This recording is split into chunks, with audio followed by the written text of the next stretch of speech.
믿음으로 아브라함은 부르심을 받았을 때 순종하여 장래의 유업으로 받을 땅에 나아갈새 갈 바를 알지 못하고 나아갔으며, 믿음으로 그가 이방의 땅에 있는 것 같이 약속의 땅에 거류하여 동일한 약속을 유업으로 함께 받은 이삭 및 야곱과 더불어 장막에 거하였으니, 이는 그가 하나님이 계획하시고 지으실 터가 있는 성을 바랐습니다. 어떤 남자가 목이 너무 아파서 병원을 갔대요. 근데 의사가 말하기를, 당신 지금 목에 큰 문제가 생겼으니 절대로 목을 뒤로 젖혀서는 안 됩니다. 목 뒤로 젖히면 죽어요. 그랬다는 거예요. 그렇게 남자는 약을 처방받고 집으로 돌아갔는데 얼마 되지 않아 그만 죽고 말았습니다. 왜 죽었는지 아세요? 약을 삼킨다고 고개를 뒤로 젖혀가지고, 고개 젖히지 마라 그랬는데 약 먹는다고 이렇게 물 마시면서 이렇게 하다가 죽었대요. 머리로는 알지만 순종하는 거 참 어렵습니다. 김의신 박사라고 세계적으로 유명한 의사가 계세요.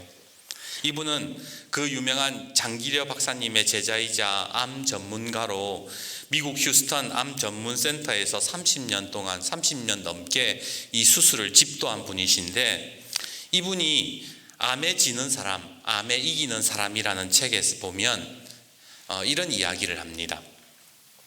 암 환자 중에 진짜 고치기 힘든 사람들이 있습니다. 그들은 의사, 간호사, 검사, 변호사들입니다. 왠 줄 아세요? 이분들은 항암 처방을 하면 밤새도록 공부를 합니다. 자료를 뒤지고 논문을 찾아보고 와서는 따집니다. 왜 나에게 이런 약을 처방했어요? 이 약은 이런 문제가 있고 이런 부작용이 있는데 왜 나에게 이런 약을 처방했습니까? 물론 환자 입장에서 걱정이 앞서서 따질 수도 있습니다. 하지만 문제는 약을 의심하기 시작하고 의사를 의심하기 시작하면서 마음이 다치고 몸도 다치게 되더라는 거예요. 그러면 아무리 좋은 약도 효과가 나타나지 않더라는 겁니다. 그러면 어떤 사람이 제일 잘 낫는가? 우습게도 조직폭력배들이 암이 제일 잘 낫는데요. 의사, 검사, 변호사 같은 사람들은 일단 의심하고 보는 직업이잖아요. 이것이 거짓인가 진실인가 맨날 그것만 따지는 사람이잖아요. 그런데 조폭은 묻지도 따지지도 않고 두목이 시키는 대로 하는 사람들이라 보니까 의사가 맞다 그러면 하늘이 두 쪽 나도 맞다고 믿는다는 거예요. 나는 이거 분명히 의사가 이거 먹으면 낫는다 했으니까 나 이거 먹으면 나을 거야 라는 그런 믿음을 갖고 있다라는 거예요. 하지 마라 그러면 안 하고 먹으라 그러면 그냥 먹는다는 거예요. 사랑하는 여러분, 오늘 여러분은 하나님 앞에서 어떤 사람들이세요? 하나님의 말씀이 내 삶에 그대로 이루어짐을 여러분 묻지도 따지지도 않고 믿으십니까? 아니면은 또 곰곰이 따져보고 이거 되겠나? 하나님이 과연 나에게 이거 은혜 베풀어 주시겠나? 이런 거 따지면서 살아갑니까? 우리 옆에 분과 이렇게 인사해 봅시다. 순종하는 은혜가 있기를 바랍니다.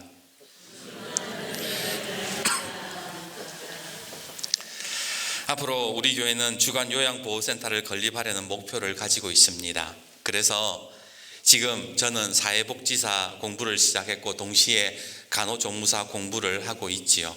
지금 3호도 간호조무사 공부를 하고 있습니다. 9월 달에 시험 쳐요. 그런데 이게 은근히 머리가 아파요.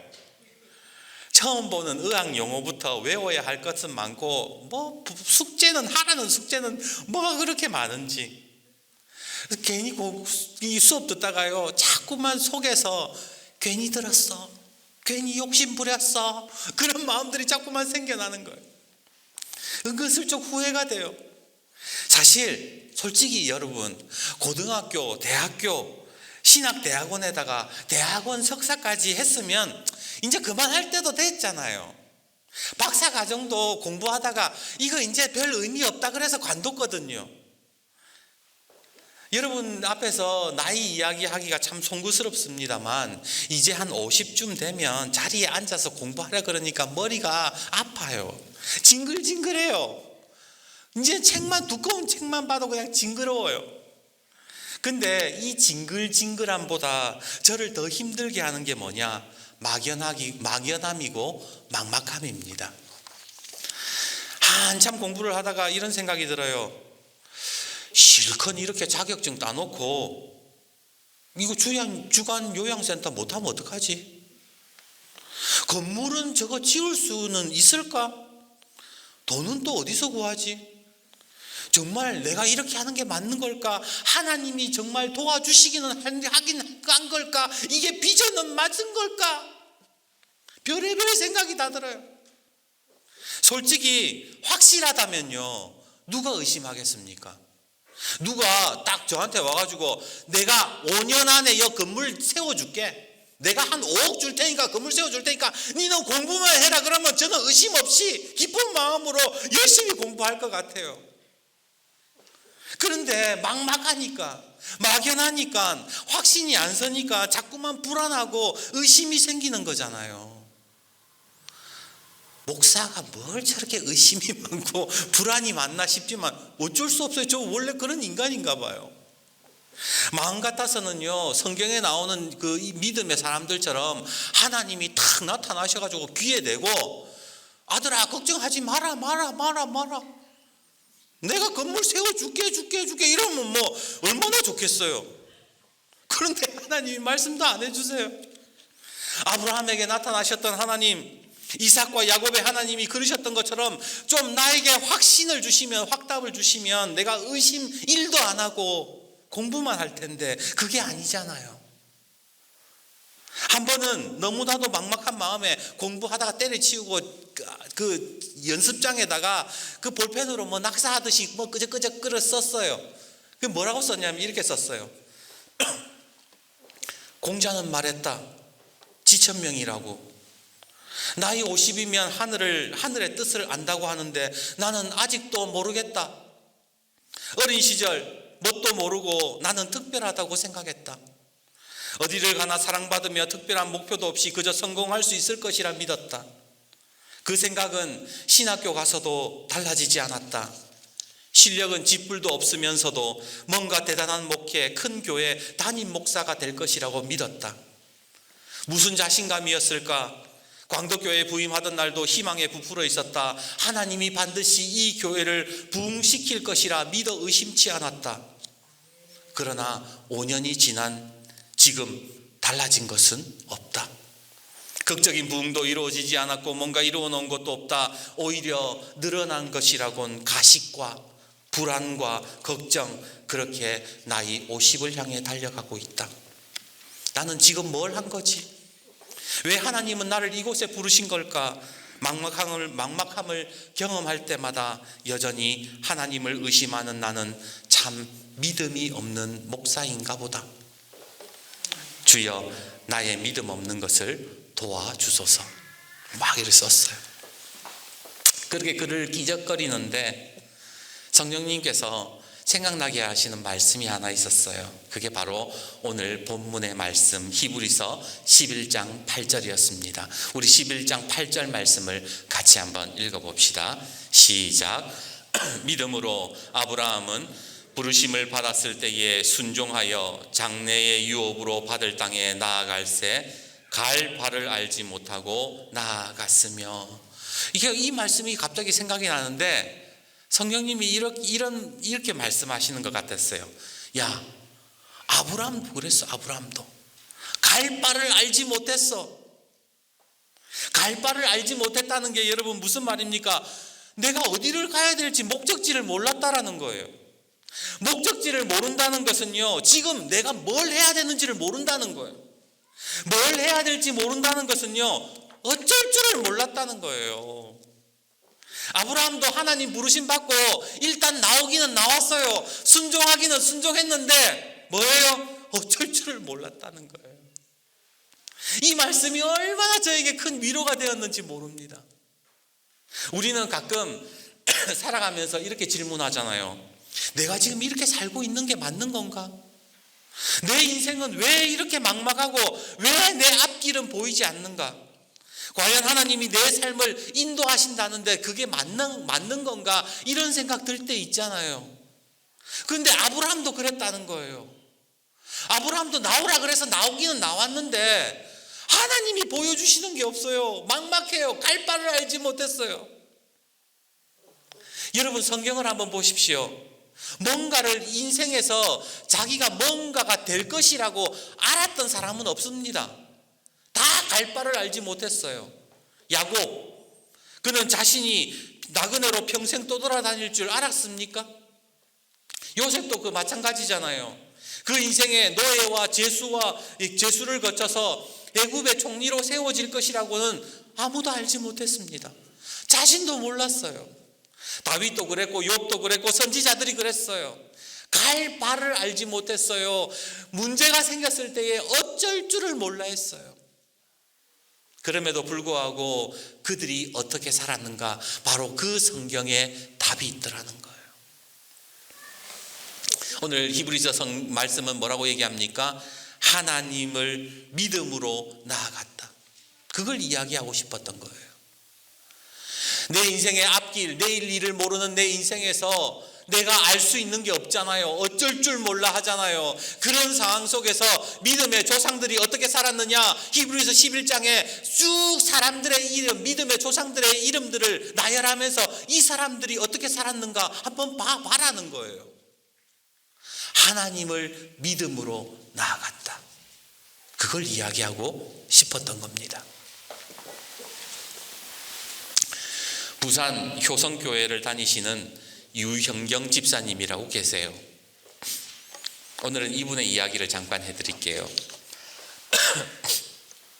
1회 독자였던 아들 진호가 자폐 진단을 받은 후 죽음만을 생각했습니다. 나에게 고통을 주는 대상이 남편이었다면 헤어지면 그만이지만 자식은 버릴 수가 없었습니다. 왜냐하면 아들 진호에게는 나밖에 없기 때문입니다.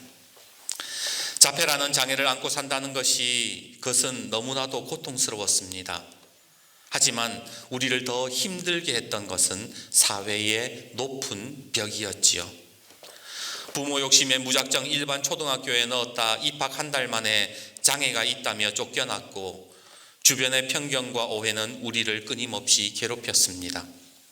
3년에 걸친 특수치료는 아무런 효과도 없었고, 저는 항상 미래에 대한 막연함과 불안, 그리고 초조함과 긴장에 사로잡혀 쉽게 잠이 들지 못했습니다.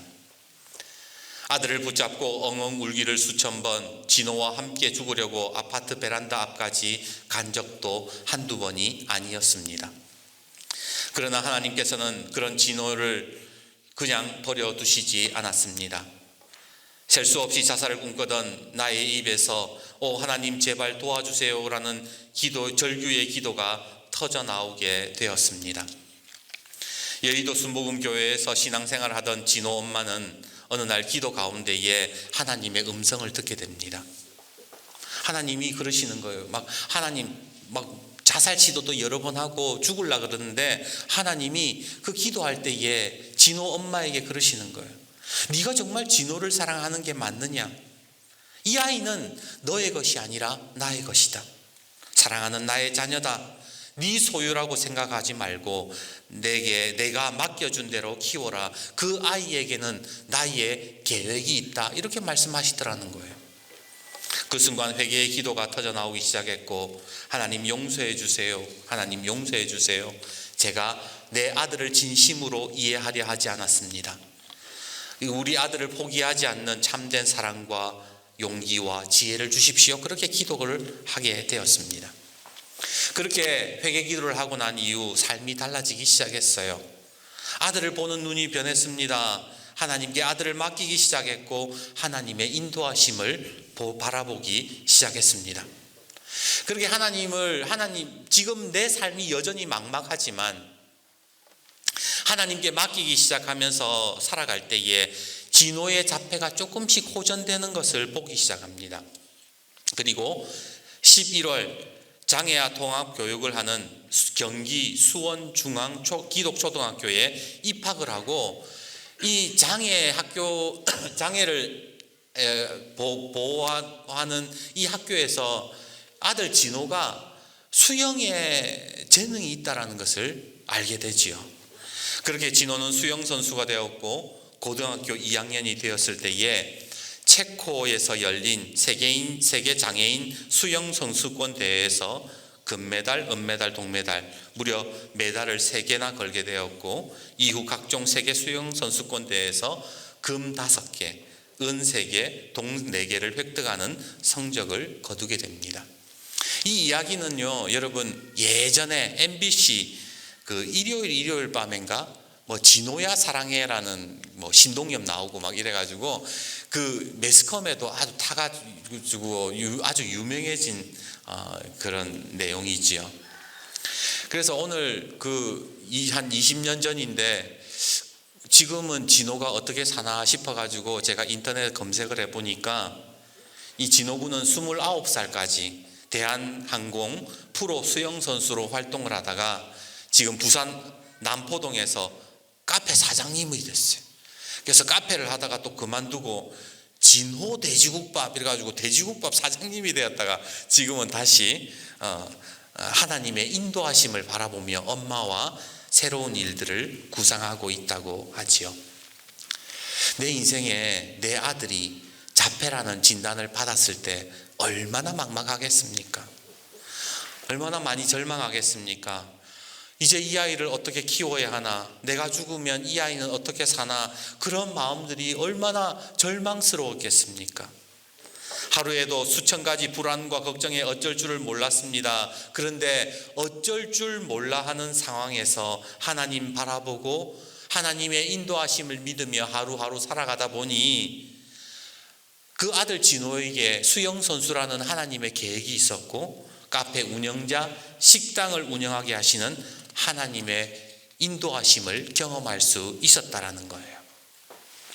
오늘 본문은 아니지만 7절 말씀 한번 보십시오. 1절 믿음으로 노아는 아직 보이지 않는 일에 경고하심을 받아 경외함으로 방주를 준비하여 그 집을 구원하였으니 이로 말미암아 세상을 정죄하고 믿음을 따르는 의의 상속자가 되었느니라. 11절도 한번 보십시오. 믿음으로 사라 자신도 나이가 많아 단산하였으나 잉태할 수 있는 힘을 얻었으니 이는 약속하신 이를 미쁘신 줄 알았음이라. 산에다가 배를 지어야 하는 노아는 얼마나 막막했겠습니까? 하나님이 그러잖아요. 너 지금 산에다가 배를 지어라. 얼마나 막막했겠습니까? 어쩔 줄 몰라 했을 거예요. 나이가 많아서 이제 아이를 낳지 못하는 사라에게 하나님이 네가 아들을 낳을 것이다 그랬을 때 얼마나 막막하고 어쩔 줄을 몰랐겠습니까? 그들이라고 뭐 확신이 있었겠습니까? 그런데 그들에게는 뭐가 있었다는 거예요? 믿음이 있었다는 거예요. 하나님의 인도하심이 있다라는 믿음을 가지고 살았다라는 겁니다. 오늘 저와 여러분도 마찬가지예요. 살아가면서 우리가 갈 바를 알지 못합니다. 어쩔 줄 몰라 할 때가 있습니다. 그럼에도 불구하고 우리가 믿어야 할 것은 하나님은 신실하신 분이다. 하나님은 우리의 삶을 인도하시는 분이다. 그 믿음을 가지고 살아간다면 하나님의 역사는 이루어지게 되더라는 거예요. 설교를 준비하면서 제가 혼자 찬양을 불렀습니다. 오늘 설교 후에 부를 찬양이지만 고단한 인생길 힘겨운 오늘도 예수 내 마음 아시네. 지나간 아픔도 마주할 세상도 예수 내 마음 아시네. 하루를 살아도 기쁨으로 가리 예수 늘 함께 하시네. 후회도 염려도 온전히 맡기리 예수 늘 함께 하시네. 믿음에 눈들어 주를 보리 이 또한 지나가리라. 주어진 내 삶의 시간 속에 주의 뜻 알게 하소서. 이 찬양의 가사가 참 마음에 와닿지 않습니까? 사랑하는 여러분, 오늘 우리는 하나님의 은혜 아래에 있는 사람들임을 믿으십니까? 그러기에 갈 바를 알지 못해도 어쩔 줄 몰라도 하나님의 은혜를 붙들고 살아가시는 저와 여러분이 되기를 주님의 이름으로 축복합니다. 오늘 아브라함은 갈 바를 알지 못하고 어쩔 줄 몰라 했지만 하나님의 은혜 안에 자기가 놓여 있음을 알고 있었습니다. 그래서 어떻게 살았는가? 성경은 아브라함은 이렇게 살았다 증언합니다.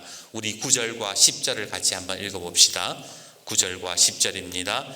시작. 믿음으로 그가 이방의 땅에 있는 것 같이 약속의 땅에 거류하여 동일한 약속을 유업으로 함께 받은 이삭 및 야곱과 더불어 장막에 거하였으니 이는 그가 하나님이 계획하시고 지으실 터가 있는 성을 바랐음이라. 바랬다는 거예요. 바랬다는 거. 아브라함이 어쩔 줄 몰라 할 때 세 가지 일을 했대요. 첫 번째, 내가 지금 이방인의 땅에 살고 있지만 하나님의 약속의 땅에 거하는 것처럼 살았다는 거예요. 두 번째, 유업으로 받은 장막에 거했다. 하나님의 성전을 떠나지 않았다는 것이지요. 세 번째, 하나님이 계획하시고 지으실 터가 있는 성을 뭐했다? 바랬다. 소망했다. 희망했다. 그런 거예요. 눈에 보이지는 않아요. 지금 나는 여전히 이방인 땅에 살고 있어요. 내 앞길에 어떤 일들이 펼쳐질지도 모르고 내가 어떻게 해야 될지도 몰라요. 그런데 내가 하나님의 은혜 안에 있음을 믿으면서 뭐 했어요? 약속의 땅에 거하고 유업으로 받은 장막에 있고 하나님이 계획하시고 지으실 터가 있는 성을 바랬다. 오늘 내가 어쩔 줄 모를 때에 해야 하는 세 가지, 하나님의 약속과 은혜를 떠나지 않고 살아가는 거예요. 하나님의 유업으로 받은 이 광덕교회에 거하고 하나님을 계속해서 바라보는 것, 그것이 오늘 우리가 어쩔 줄 모르는 상황 속에서 해야 되는 일들입니다. 그러기에 옆에 분과 이렇게 다시 한번 인사해 봅시다. 하나님의 은혜 안에 거하십시오. 그리고 한 가지 더, 하나님의 인도하심을 바라봅시다. 이제 말씀을 맺습니다. 세계적으로 아주 유명한 사업가인 앤드류 카네기라는 사람이 있지요. 그는 세계 최고의 철강 회사를 운영했고 자선 사업가로도 유명했습니다. 근데 그가 아주 아끼는 그림이 있었대요. 그 그림은 유명한 화가가 그린 그림도 아니었고 그냥 누가 그렸는지도 잘 모르는 그런 그림이었는데, 어떤 그림이었는가? 그 사무실에, 카네기 사무실에 가면 이 액자에 배 그림이 있었어요. 근데 이게 배가 물 위에 떠 있는 것이 아니라 물이 빠져서 무태 올라와서, 이게 배가 기우뚱하잖아요. 그죠? 물 위에 떠 있는 게 아니니까 이 기울어진 배 그림 밑에 이런 글이 쓰여져 있었다고 하지요. 반드시 밀물 때가 온다. 그렇습니다. 반드시 밀물의 때, 하나님의 때가 오는 거예요. 하나님의 은혜 안에 있는 사람들은요, 밀물의 때를 기다리면서 하나님 바라보는 사람들이라는 거예요. 지금 우리 교회의 상황도 그렇잖아요. 우리 교회의 상황이 뭇에서 그냥 기울어져, 물이 빠져서 뭇에서 기울어져 있는 배 같지만 반드시 밀물의 때가 올 것입니다. 갈 바를 몰라도 괜찮습니다. 어쩔 줄 몰라도 상관없습니다. 물이 바다 덮음같이 하나님의 은혜가 충만하게 부어지는 때를 기다리며 하루하루 살아가십시오. 그러면 하나님의 역사는 반드시 이루어질 줄 믿습니다. 오늘 저와 여러분의 삶의 자리에서 끝까지 하나님을 신뢰하며 하나님을 바라보는 역사가 있기를 다시 한 번 더 주님의 이름으로 축복합니다.